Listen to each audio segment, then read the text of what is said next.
Hello dear students, it is a special session for board examination as well as for your competitive examination like JEE and NEET. Great. 3 good quality questions, highly conceptual, and those are the questions where you can commit the mistakes.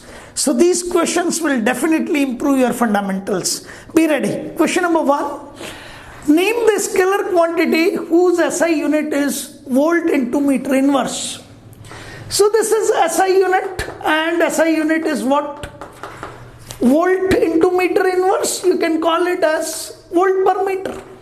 अब क्या होता है, volt per metre देखते ही in general student जवाब देता है sir volt per metre it is the SI unit of electric field intensity. Electric field intensity. Agreed. And उस समय उसे ये ध्यान नहीं रहता और ये ई है, ई लिख दिया उसने.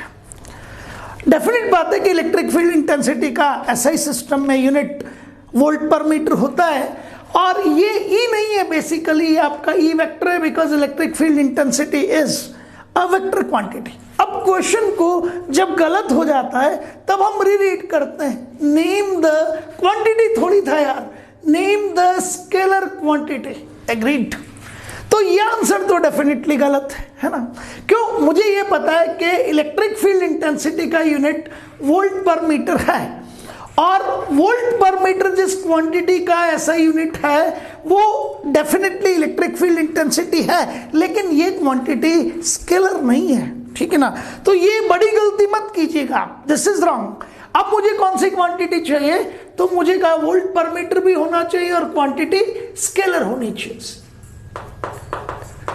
अब मुझे ध्यान आया कि जब हम पोटेंशियोमीटर को रीड आउट करते हैं तो पोटेंशियोमीटर वायर पर by using the primary circuit we develop a quantity. हम एक potential difference develop करते हैं और वो particular length पे है.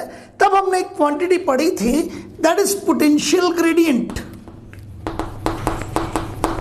Potential gradient. And this potential gradient को K से represent करते थे dear students. एंड उसका फॉर्मूला था VAB divided by LAB. A से B तक मेरा पोटेंशियोमीटर वायर है. LAB, AB are the 2 terminals और A to B आपका जो लेंथ है वो LAB है और A से लेके B के बीच में जो पोटेंशियल डिफरेंस है लाइक दिस, ये आपका पोटेंशियोमीटर वायर है ना. A to B potentiometer wire है and it is made of what? Alloy. ये आपको अच्छी तरह से पता है अलॉय का ही बना होना चाहिए. ये मेटल से नहीं बनाते, it is not a copper wire. क्यों अलॉय से बनाते हैं उस क्वेश्चन को किसी और दिन डिस्कस करूंगा. तो ये जो पोटेंशियोमीटर वायर है इसकी लेंथ यहां से यहां तक कितनी है? LAB, A से B तक का लेंथ और यहां से यहां तक पोटेंशियल डिफरेंस कितना है? So it is VAB. And फिर हम कहते थे that potential gradient is defined as potential difference per unit length on potentiometer wire. Potential gradient is defined as potential difference per unit length on potentiometer wire. तो पूरी length पे potential difference कितना? VAB. तो unit length पे कितना हो जाएगा? VAB upon LAB. और इसका ऐसा ही सिस्टम में यूनिट निकालेंगे तो definitely it should be volt per metre. That can be written as volt into metre inverse and this is potential difference upon length. आपको पता है पोटेंशियल डिफरेंस कौन सी क्वांटिटी है? पोटेंशियल डिफरेंस स्केलर क्वांटिटी है और यहां आप कहेंगे लेंथ भी स्केलर क्वांटिटी है. ठीक है ना. तो आप मुझे आसानी से कह सकते हैं sir it is scalar upon scalar, so it is definitely a scalar quantity. Is that clear in your mind? तो अब मेरे क्वेश्चन का आंसर क्या आना चाहिए? मेरे क्वेश्चन का आंसर आना चाहिए I am interested in scalar quantity whose unit is volt per metre. तो वोल्ट पर मीटर एक आपके पास एसआई सिस्टम का यूनिट है. ये इलेक्ट्रिक फील्ड इंटेंसिटी का भी यूनिट है और ये K का भी यूनिट है, लेकिन electric field intensity is a vector quantity and K is the scalar quantity. So your answer is potential gradient. यहां लिख रहा हूं मैं, your answer is potential gradient. Potential gradient. Agreed? ये पहला क्वेश्चन था। और बहुत जिसे कहते हैं कि लगता है कि अरे सर हाँ गलती हो भाई, गलती हो गई, उसके बाद पेपर में तो कुछ कर नहीं सकते ना। एग्जामिनेशन पेपर में तो आपको दोबारा मौका मिलता ही नहीं है, तो अपने आप को इम्प्रूव कीजिए। और ये क्वेश्चन मैंने क्यों लिया मैं बताता हूँ आपको। देखिए कुछ बच्चे जबरदस्त होते हैं, आप भी सब जबरदस्त हैं। ये डिपेंड करता है कि हमने हमारा लक्ष्य क्या बना रखा है। कुछ बच्चों को लगता है कि यार 85 इट इज नॉट गुड, यदि मेरे मार्क्स 90 आ जाते मजा आ जाता है। 89 और 91 में ज्यादा डिफरेंस नहीं है, 2 मार्क्स का डिफरेंस है, लेकिन 91 का जोन अलग होता है और 89 का जोन अलग होता है। तो जो लोग अपनी परसेंटेज पे 90s पुटअप करना चाहते हैं, लेकिन सिर्फ परसेंटेज पे 90s नहीं, साथ में नीट और जेई भी क्रैक करना चाहते हैं, these are the questions for those fellows. और आप सब इसके काबिल हैं, बस उठिए और आगे बढ़ना शुरू कर दीजिए। चलना पड़ेगा, ठीक है ना, और चलने के बाद दौड़ना पड़ेगा। तो ये पहला क्वेश्चन हो गया। चलिए सॉल्यूशन नंबर 2 पर आता है। अब मैं आपको बता सकता हूं कि सॉल्यूशन नंबर 2 भी डेफिनेटली एक अच्छा क्वेश्चन है, छोटा सा क्वेश्चन है। Name the electrical device which is used to measure the EMF of the cell. ठीक है, मैं यदि आपके सामने बैटरी बना दूं, सेल बना दूं, तो ये उसका प्रेजेंटेशन है। R is the internal resistance, E is the EMF, and ये एक टर्मिनल है ए और ये दूसरा टर्मिनल है बी। ये दोनों टर्मिनल आपको दिखाई देते हैं और बाकी सब आपके पास में सब कुछ ब्लैक बॉक्स में बंद होता है ना, कुछ दिखाई नहीं देता बैटरी में आपको। बैटरी में सिर्फ आपको ये 2 टर्मिनल्स नजर आते हैं, ए और बी, ठीक है। और आपको पता है ई इसका क्या है, ईएमएफ है। यदि आपने किसी भी इलेक्ट्रिकल डिवाइस को कनेक्ट किया इसका ईएमएफ मेजर करने के लिए, may be volt meter, suppose आपने यहां उठा के वोल्ट मीटर को कनेक्ट किया, तो ये वोल्ट मीटर के 2 टर्मिनल्स हैं, it is capital be here and it is capital A here, and आपने इसको कनेक्ट कर दिया टू मेजर इट, कि मैं पोटेंशियल डिफरेंस की वैल्यू को मेजर कर लूंगा इमीडिएटली। कुछ भी कर लो, ये आइडियल वोल्ट मीटर नहीं हो सकता, इसका रेजिस्टेंस इनफाइनाइट नहीं हो सकता, और इस वोल्ट मीटर के थ्रू डेफिनेटली करंट फ्लो होना शुरू हो जाती है। और यदि बैटरी करंट सप्लाई कर रही है तो इस समय बैटरी के दोनों टर्मिनल्स के अक्रॉस का जो पोटेंशियल डिफरेंस है उसे टर्मिनल वोल्टेज कहा जाता है, उसे ईएमएफ नहीं कहा जाता। तो if you are utilising the voltmeter which are usually utilized to measure the potential difference, which are never be ideal, ठीक है, तो वो आपकी बैटरी से करंट विड्रॉ करते हैं और फिर पोटेंशियल डिफरेंस मेजर करते हैं, और बैटरी से करंट विड्रॉ होते ही आप ईएमएफ मेजर नहीं कर सकते, फिर आप टर्मिनल वोल्टेज मेजर करते हैं। तो पहली चीज तो कोई भी volt meter traditional moving coil type, moving iron type, ये कोई भी वोल्ट मीटर आपका ईएमएफ मेजर नहीं कर सकते। इसके लिए आपको एक आइडियल वोल्ट मीटर लेके आना पड़ेगा, और आइडियल वोल्ट मीटर कुछ और नहीं है जिसकी मैंने अभी पहले बात की थी, पोटेंशियोमीटर की। और वो भी आइडियल इसलिए है कि at the time of measurement वो कोई करंट विड्रॉ नहीं करता।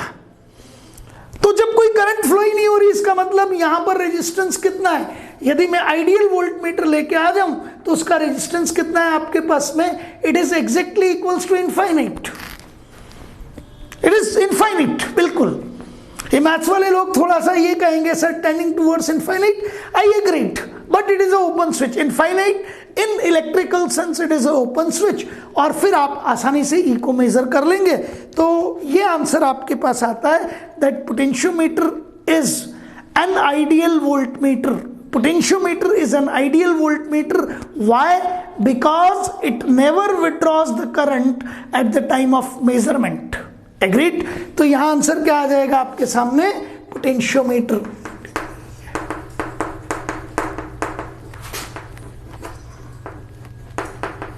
This is potentiometer. Agreed?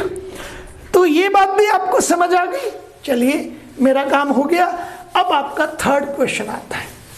2 question electrical के हो गए, चलिए एक क्वेश्चन ऑप्टिक्स पे करते हैं। तो दिस इज सॉल्यूशन नंबर 3, ये सॉल्यूशन 3 है। समझ आ गया आपको, ये सॉल्यूशन नंबर 3 है आपके पास में। When light enters in a medium, ठीक है, its speed measured to be 10% less as an year. Okay, तो ये आपका एयर है, और एयर में आप जानते हैं कि स्पीड ऑफ लाइट कितनी होती है, तो आपने कहा speed of light it is equals to c, और c का वैल्यू आता कितना है 3 × 10⁸ metre per second. Do you agree with that? है ना, यही आता है। और कोई दूसरा मीडियम है,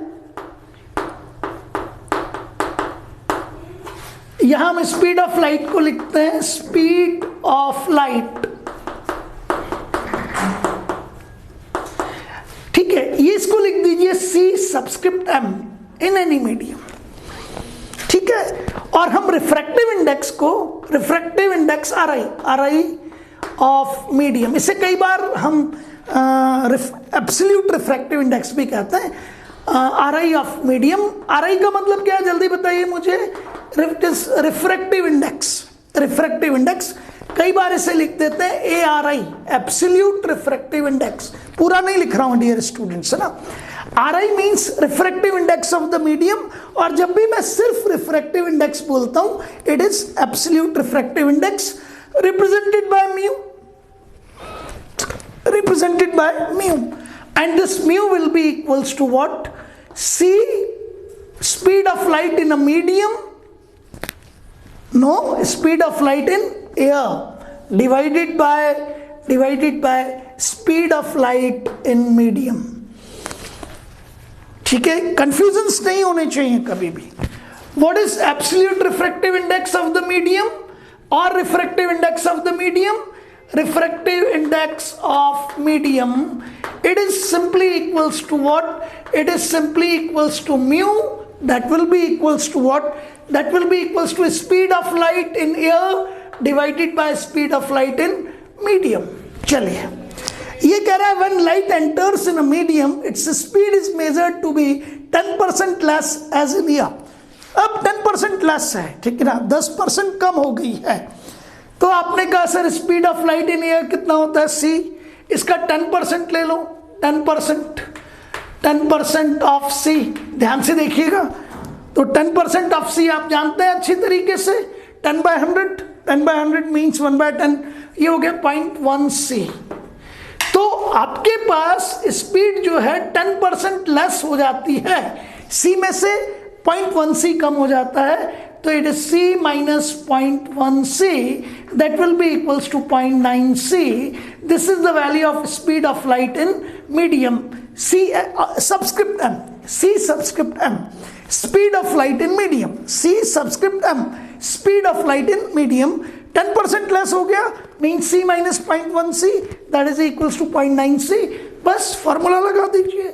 सर क्या चाहिए था? Refractive index of the medium, C speed of light in medium, sorry speed of light in air divided by speed of light in medium, it is C here and it will be 0.9 C here, so it comes to be as 10/9। Agreed? आप 10/9 लिख के छोड़ सकते हैं, चाहे तो आप इसे लिख सकते हैं 1 पॉइंट, फिर बचेगा 1, है ना, 10 हो जाएगा, तो 1.1111। Is that clear? This is the refractive index. तो ये रिफ्रैक्टिव इंडेक्स पे एक डिफरेंट कैटेगरी का क्वेश्चन था, ये आपके 1 मार्क में आएगा, ठीक है, और यदि जेई और नीट में आया तो 4 मार्क्स में आएगा। नहीं होता है स्टूडेंट्स से, आई नो दैट, 4 साल रगड़ते रहते हैं फिर भी पता नहीं पड़ता कि यार है क्या रिफ्रैक्टिव इंडेक्स। फॉर्मूले रट के रजिस्टर भर देते हैं, तब भी कंसेप्ट क्लियर नहीं होता कि रिफ्रैक्टिव इंडेक्स का करूं क्या। अरे सर ये तो नया क्वेश्चन था, मेरे स्टडी मटेरियल में तो नहीं है, ये भी मेरे स्टडी मटेरियल में तो नहीं है। अरे भाई कई सारी चीजें हैं जो नहीं होंगी, बस पढ़ते रहिए। आपको पता है कि मुझे volt per metre electric field intensity का भी और आपके पोटेंशियल ग्रेडियंट का भी यूनिट है, लेकिन इलेक्ट्रिक फील्ड इंटेंसिटी वेक्टर है जबकि आपका पोटेंशियल ग्रेडियंट स्केलर है। कोई वोल्ट मीटर, दुनिया का कोई volt meter, either it is moving coil और मूविंग आयरन, क्योंकि वो आइडियल होते ही नहीं है, उनका रेजिस्टेंस इनफाइनाइट होता ही नहीं है, हैवी होता है, बहुत ज़्यादा होता है, मेगा ओम्स में होता है, लेकिन फिर भी कोई करंट तो फ्लो होगा। और यदि आपकी बैटरी ने कोई करंट फ्लो करवा दिया तो फिर उसके दोनों टर्मिनल्स के अक्रॉस का पोटेंशियल डिफरेंस वो ईएमएफ तो हो नहीं सकता। तो voltmeters are not able to measure the EMFs. EMF measure करने के लिए, इलेक्ट्रोमोटिव फोर्स मेजर करने के लिए आपको पोटेंशियोमीटर की जरूरत पड़ती है, जिसका इफेक्टिव रेजिस्टेंस इनफाइनाइट है, क्योंकि ये कोई करंट विड्रॉ नहीं करता at the time of measurement, ठीक है। और यहाँ पे आपका स्पीड डिक्रीज हुआ किसी मीडियम में, कितना परसेंट, 10%, तो 0.1 सी कम हो गया, C माइनस 0.1 सी 0.9 सी, तो मीडियम में तो आपका स्पीड हो गया 0.9 सी, और एयर में स्पीड कितना है, C, ठीक है। तो आपके पास refractive index of the medium C upon C in medium, that is C upon 0.9 C, and that is 10/9, and you can write it as a 10/9 or you can write it as 1.111 whatever it be। बस इसी तरह के question करते रहिए और ये तैयारी कर लीजिए कि with Kota coaching institute KDG Kota आप डेफिनेटली ज़बरदस्त स्कोर करने के लिए तैयार कर रहे हैं। बस यूट्यूब चैनल को आप, चूंकि ये सारी चीज़ें हमारे यूट्यूब चैनल पे you are getting it free of cost, तो उसे सब्सक्राइब कर लीजिए। Thank you.